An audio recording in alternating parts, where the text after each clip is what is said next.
Um garoto chamado Desmond vive com sua família, seu irmão Hal, sua mãe religiosa Berta e seu pai chamado Tom, que costumava ser um soldado. Tom lutou na Primeira Guerra Mundial e nunca mais foi o mesmo desde que voltou para casa. Ele passou a beber muito e seu trauma fez com que ele se tornasse violento com sua família. Berta tem que explicar aos filhos que o pai não os odeia, ele apenas odeia o que aconteceu. Desmond e Hal se dão bem na maior parte do tempo. Eles brincam nas montanhas juntos, mas também brigam um com o outro. Certo dia, durante uma briga entre irmãos, Desmond se defende com um tijolo, quase matando Hal. Felizmente, o menino sobreviveu, mas a experiência de quase assassinar alguém deixa Desmond em estado de choque, e ele se sente pior quando sua mãe o lembra de que fazer isso com alguém é o pior pecado que uma pessoa pode cometer. 15 anos se passam, e enquanto Desmond ajuda na igreja do bairro, ele vê um homem sofrer um acidente na rua e corre para ajudá-lo. Depois de colocar seu cinto na perna do homem como um torniquete, Desmond o leva para o hospital, e o médico elogia Desmond por agir rapidamente e salvar a vida do homem. Desmond observa o trabalho das enfermeiras e médicos e passa a entender o que é salvar a vida dos outros. A verdade é que Desmond sempre sonhou em ser médico, mas ele nunca teve acesso ao conhecimento necessário. Nesse dia, ao levar o homem para o hospital, Desmond conhece a enfermeira chamada Dorothy e instantaneamente se apaixona por ela, até aceitando doar sangue no local, apenas para conversar com ela. No dia seguinte, Desmond volta ao hospital muito bem vestido para flertar com Dorothy e convidá-la para sair. Bom, isso dá certo, e no primeiro encontro deles, tudo vai bem, mesmo que Desmond ainda estivesse aprendendo a falar com mulheres, e Dorothy teria preferido que ele tivesse perguntado antes de beijá-la sem avisar. Desde então, os dois começaram a ter um relacionamento adorável, e Desmond aprende mais sobre medicina com os livros que Dorothy empresta para ele. Certo dia, Hal anuncia que se juntou ao exército para lutar na guerra, e não contou nada à sua família até que ele fosse convocado, porque ele sabia que eles seriam contra. Hal estava certo, pois sua mãe não gostou nada da ideia, já que vai contra os princípios de Deus. E ver Hal vestindo um uniforme desencadeia o trauma de Tom, fazendo-o pedir para que o filho não fique perto dele. Pouco tempo depois, Desmond diz a Dorothy que ele quer se alistar também, mas como médico. Para fazer a coisa certa, ele decide pedir Dorothy em casamento, e ela aceita. A data escolhida para o casamento é quando ele receber a sua primeira licença. Desmond vai falar com o pai, que está no cemitério visitando os túmulos de seus melhores amigos que morreram na guerra. Depois de reclamar sobre como seus amigos foram tolos, Tom diz que não quer enterrar os filhos também, e expressa sua falta de fé em Desmond, não acreditando que o filho será capaz de sobreviver apenas com suas crenças. O dia em que Desmond parte rumo à base de treinamento de Fort Jackson, Dorothy lhe dá uma bíblia com uma foto dela dentro. Ao chegar lá, Desmond conhece seus colegas, incluindo um homem chamado Smitty, que o chama de vara-pau, enquanto brinca com uma faca. O sargento designado para treinar o grupo é um homem chamado Howell, que surpreende os soldados quando chega ao dormitório gritando, fazendo Smitty derrubar a faca no próprio pé e não dando tempo suficiente para outros soldados se vestir. Howell é o típico sargento irritado que grita com todo mundo, apenas por gritar mesmo. Desmond acha isso muito divertido. O sargento só tira a faca do pé de Smitty depois que se cansa de tanto gritar, além de fazer o soldado que está sem roupa treinar do mesmo jeito, como uma punição. Durante o treinamento de Desmond, ele tem dificuldades para aprender a fazer nós, mas se destaca na pista de obstáculos graças à sua vida nas montanhas. O verdadeiro problema aparece quando a próxima tarefa envolve o manuseio de armas, e Desmond simplesmente se recusa a pegar em qualquer uma delas. Howell leva Desmond para ver o Capitão Glover em seu escritório, e Desmond explica que lhe disseram que não seria preciso pegar em armas durante o treinamento, e que ele não deveria ser enviado em uma missão com fuzis porque ele era contra usar armas e estava lá para servir apenas como médicos e salvar vidas. Ele também menciona que, como adventista do sétimo dia, ele não pode trabalhar aos sábados, porque esse é o dia de descanso. Glover acha tudo isso muito ridículo. Ele acredita que não pode confiar em Desmond em uma batalha se o jovem não conseguir seguir ordens básicas. Então ele decide enviá-lo para a seção 8, a ala psiquiátrica. Howell anuncia aos outros recrutas que Desmond é um objetor, e faz isso da maneira mais desrespeitosa possível, apontando que eles não poderão depender dele durante o combate. À noite, antes de dormir, Smitty pega a Bíblia de Desmond e tenta provocá-lo, pedindo que Desmond dê um soco nele. Mas Desmond obviamente não reage e pega sua Bíblia de volta depois de pedir por favor. No dia seguinte, Desmond passa por sua avaliação psiquiátrica, explicando que ele não ouvia vozes nem nada semelhante. Desmond diz estar perfeitamente ciente de que ele era um homem diferente e que ele era apenas um crente fervoroso. Eita glória! Não uma pessoa louca. O médico chega à conclusão de que Desmond está bem e não se qualifica para ficar na seção 8, o que significa que ele está legalmente autorizado a trabalhar como médico de combate.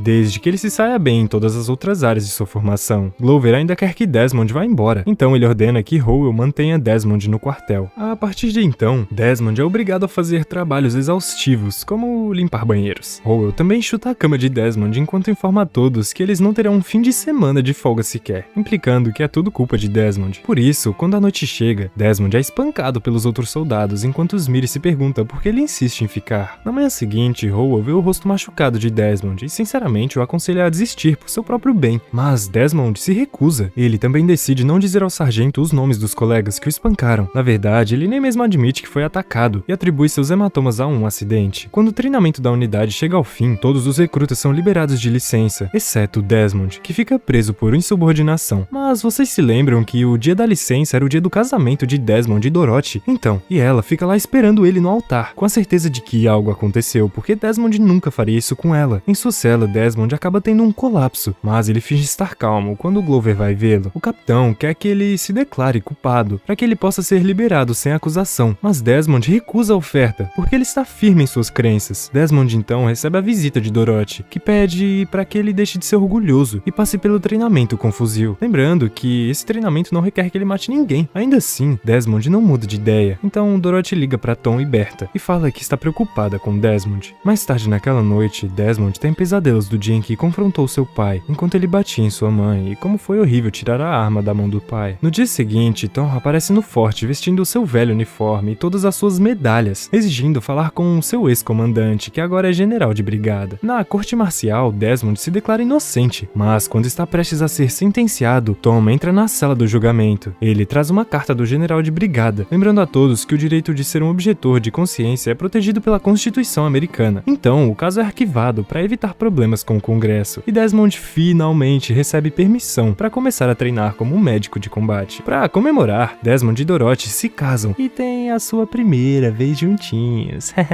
No ano de 1945, uma unidade da qual Desmond é parte foi enviada para Okinawa e implantada no Teatro de Operações no Pacífico. Assim que chegam, os soldados se deparam com a dura realidade de dezenas de corpos sendo carregados em pilhas, como se fossem lixo. Eles estavam lá para substituir todos esses soldados mortos. Os membros restantes da unidade se juntam à equipe de Glover, e Desmond conhece os dois únicos outros médicos da área. Ele também ouve sobre Maeda Scarpa, mais conhecida como Hacksaw Ridge. Os americanos tentaram escalar 6 vezes esse mesmo despenhadeiro, mas o exército japonês conseguiu expulsá-lo todas as vezes. O inimigo propositalmente mira os homens feridos, então Desmond é obrigado a tirar sua cruz vermelha do braço para evitar chamar a atenção. Ele também recebe um novo capacete para ser usado durante o combate. Alguns dias depois, a unidade chega a Hacksaw Ridge. Esse lugar é extremamente importante, porque dará aos soldados o território de Okinawa, e conquistar Okinawa significa conquistar o Japão. A marinha americana desencadeia um ataque primeiro para suavizar o exército japonês, e uma vez que as explosões e fumaça criam um caos suficiente, a unidade de Glover sobe o despenhadeiro para lutar. A batalha é absolutamente cruel e traz grandes perdas para ambos os lados. No entanto, Desmond nunca se sente assustado e salva tantos homens quanto pode, incluindo aqueles que geralmente são deixados para trás porque são considerados caso perdido. Em algumas vezes ele quase é pego por soldados japoneses, mas Smitty faz questão de pegar todos eles e manter Desmond seguro, entre aspas, né? Depois de longas horas de luta, a noite chega e a unidade americana decide cavar e acampar para guardar o lugar que eles conquistaram, com a intenção de terminar o combate pela manhã. Howell lembra a todos que é perigoso andar à noite sozinho, então os soldados devem fazer suas necessidades em buracos, mas Desmond insiste em procurar por sobreviventes. Smitty se oferece para dar cobertura a Desmond, e o sargento Howell permite que ele vá em busca de mais sobreviventes. Desmond acaba trazendo de volta alguns soldados antes de entrar em um buraco com Smitty, que o trata com muito mais respeito agora que o viu em ação, e os dois até brincam um com o outro. Quando Desmond adormece, ele tem um pesadelo com o inimigo alcançando seu buraco e matando todo mundo. Depois de acordar à beira de um colapso, Desmond compartilha seu sonho com Smitty, que fica chocado ao saber de um homem que não pega em uma arma nem mesmo em seus sonhos. Parece que esse é o momento ideal para Desmond explicar de onde vem sua aversão a segurar armas de fogo. E é isso que ele faz. Uma noite, ele finalmente se cansou de seu pai bêbado, batendo em sua mãe, e o confrontou. Desmond pegou a arma das mãos de Tom e a apontou para ele, fazendo com que Tom caísse de joelho na frente de Desmond, chorando. Desmond sentiu como se tivesse matado seu pai em seu coração. Naquele dia, ele prometeu a Deus que nunca mais tocaria em uma arma novamente. Após ouvir essa história, Smitty compartilha que ele nunca conheceu seu pai e sua mãe o abandonou em um orfanato. Na manhã seguinte, o exército japonês lança um contra-ataque, pegando os soldados americanos de surpresa. surpresa, já que eles mal tiveram tempo de acordar. Howell ordena que todos recuem e a marinha vem ajudar, mas infelizmente Smith é atingido e morre antes que Desmond possa levá-lo para um local seguro. O exército americano não tem escolha a não ser descer o despenhadeiro, mas Desmond não se junta a eles. Ele ouve gritos dos homens deixados para trás e aceita que é o desejo de Deus que ele os ajude. O capitão Glover então leva os sobreviventes embora e deixa apenas alguns soldados na parte de baixo do despenhadeiro para vigiar. Desmond salva vários soldados feridos, tirando-os do campo de batalha para um lugar seguro, usando cordas para descê-los até a base do despenhadeiro. Algumas horas depois, Glover chama a artilharia para poupar a vida de seus homens. Isso deixa Howell, Desmond e todos os outros soldados no topo do cume vulneráveis e visíveis aos japoneses, mas ainda não é o suficiente para Desmond desistir. São enviados jipes para buscar os soldados que Desmond estava descendo pela corda no despenhadeiro, e ele segue firme, mesmo quando os soldados japoneses estão se aproximando. Alguns momentos mais tarde, Desmond encontra um soldado ferido e o enterra sob a terra antes de se cobrir com o cadáver para evitar ser visto. O truque funciona e os japoneses passam por ele sem vê-los, então Desmond finalmente consegue salvar seu companheiro. Enquanto Glover implora a seus superiores que enviem reforços, Desmond retorna ao campo de batalha depois de enviar seu último soldado, mas dessa vez ele é visto pelo inimigo. Desmond foge e chega a um túnel japonês onde ele encontra um homem que tirou a própria vida para salvar sua honra. As tropas inimigas usam esse túnel para atravessar o lugar e Desmond consegue evitá-los, até que ele encontra um soldado japonês ferido. Seguindo o código de responsabilidade de um médico, Desmond compartilha um pouco de morfina e um curativo com o soldado, apesar de que ele é um inimigo. Quando ele consegue sair do túnel, a noite já chegou, mas Desmond não permite que a escuridão o pare, e ele continua resgatando seus companheiros soldados enquanto reza a Deus e ignora o sangramento de suas mãos. Desmond chega ao ponto de enviar alguns soldados japoneses para a base do despenhadeiro, para que eles sejam salvos também. Na manhã seguinte, Glover fica chocado ao ver os vários soldados feridos que foram trazidos no meio da noite, e ele finalmente descobre por um dos homens resgatados que o cara que todos consideravam um covarde fez aquilo sozinho. Enquanto isso, Desmond finalmente encontra Howell, junto com outro soldado. Então, depois de resgatar o soldado, Desmond volta para salvar seu sargento. Nesse momento, um franco-atirador japonês o vê e atira nele, mas felizmente o capacete o salva da morte. Como Howell ainda tem munição, Desmond sai correndo de propósito para fazer o soldado japonês atirar, o que faz com que ele revele sua posição e leve um tiro do sargento. Então, Desmond começa a arrastá-lo para longe enquanto Howell atira nos soldados japoneses, que agora o seguem. Howell finalmente desce o cume e Desmond pula também. Alguns soldados japoneses param no topo do despenhadeiro e tentam atirar em Desmond e Howell, mas acabam sendo baleados por Glover e seus homens, que vieram ajudar os últimos sobreviventes. Desmond é recebido com o maior respeito e levado de volta para as tendas da enfermaria, onde ele descobre com tristeza que o outro médico não sobreviveu. Mais tarde, Glover vai ver Desmond e pede desculpa por tê-lo subestimado, admitindo que Desmond é o soldado que mais fez pelo país. Glover também explica que eles vão voltar para o cume no dia seguinte e adoraria que Desmond os acompanhasse, mas nesse dia é sábado e ele respeitará Desmond se ele preferir honrar seu dia de descanso. Desmond aceita ir e a unidade espera ele terminar suas orações antes de iniciar um ataque. Os americanos pegam os japoneses de surpresa e, graças aos reforços que finalmente foram enviados, além do túnel que Desmond tinha descoberto, eles rapidamente viram a batalha a seu favor. É então que um pequeno grupo de soldados japoneses se aproxima com a bandeira de rendição, mas eles estavam apenas fingindo para chegar mais perto e jogar várias granadas nos americanos. Esses soldados inimigos são baleados instantaneamente, mas Desmond se machuca quando desvia uma granada para salvar seu exército. Os outros homens colocam Desmond em uma maca e se apressam para tirá-lo do campo de batalha, só parando para pegar de volta sua Bíblia, quando eles percebem que ele a deixou cair acidentalmente. Os americanos vencem a batalha e assumem Hacksaw Ridge depois que o líder da unidade japonesa se matou basicamente através do ritual de seppuku para compensar seus erros.